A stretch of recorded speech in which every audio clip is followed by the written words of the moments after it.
اولاد سے بیان ہوگا کہ اسے والدین کے ساتھ کیسا سلوک کرنا چاہیے۔ حضرت سیدنا عبداللہ رضی اللہ تعالی عنہ سے روایت ہے، فرماتے ہیں کہ ہم رسول اکرم نور مجسم شاہ بنی آدم صلی اللہ تعالی علیہ وسلم کی خدمت اقدس میں حاضر تھے۔ ایک شخص آ کر عرض کرنے لگا کہ ایک نوجوان عالم نزعہ میں ہے اور اسے کہا جا رہا ہے کہ لا الہ الا اللہ پڑھو، مگر وہ نہیں پڑھ پا رہا۔ ہمارے آقا صلی اللہ تعالی علیہ وسلم نے ارشاد فرمایا، کیا وہ نماز پڑھتا تھا؟ عرض کی کہ جی ہاں۔ پھر ہمارے آقا صلی اللہ تعالی علیہ وسلم اس شخص کی طرف تشریف لے گئے۔ راوی کہتے ہیں ہم بھی ساتھ ساتھ چلے۔ جب اس نوجوان کے پاس تشریف لے گئے تو فرمایا لا الہ الا اللہ کہو۔ اس نے عرض کی میں کہہ نہیں سکتا۔ فرمایا کیا وجہ ہے؟ کسی نے عرض کی آقا یہ اپنی ماں کا نافرمان تھا، اس کی ماں اس سے ناراض ہے۔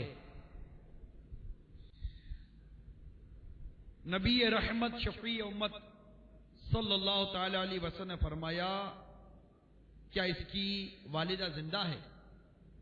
لوگوں نے عرض کی جی ہاں۔ فرمایا اسے بلا لاؤ۔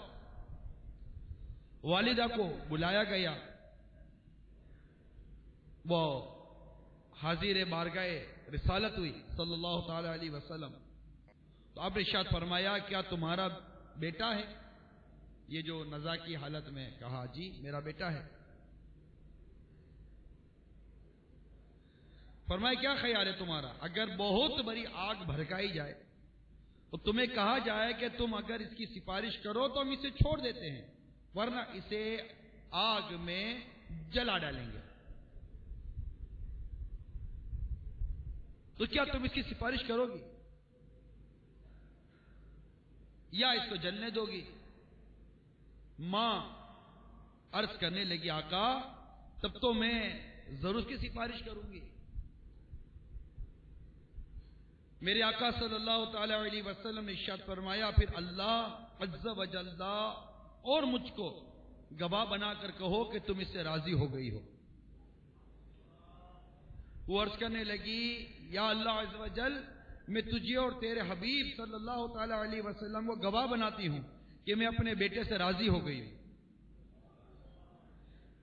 اب میرے آقا صلی اللہ تعالی علیہ وسلم اس نوجوان سے ارشاد فرمایا کہو لا الہ الا اللہ وحدہ لا شریک لہ واشہد ان محمدا عبدہ ورسولہ۔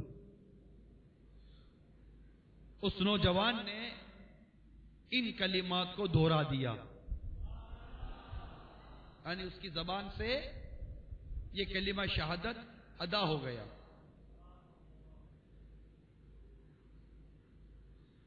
پھر میرے آقا صلی اللہ تعالی علیہ وسلم نے ارشاد فرمایا تعریفیں اس اللہ عز و جل کے لیے جس نے میرے وسیلے سے اس نوجوان کو دوزخ سے بچا لیا۔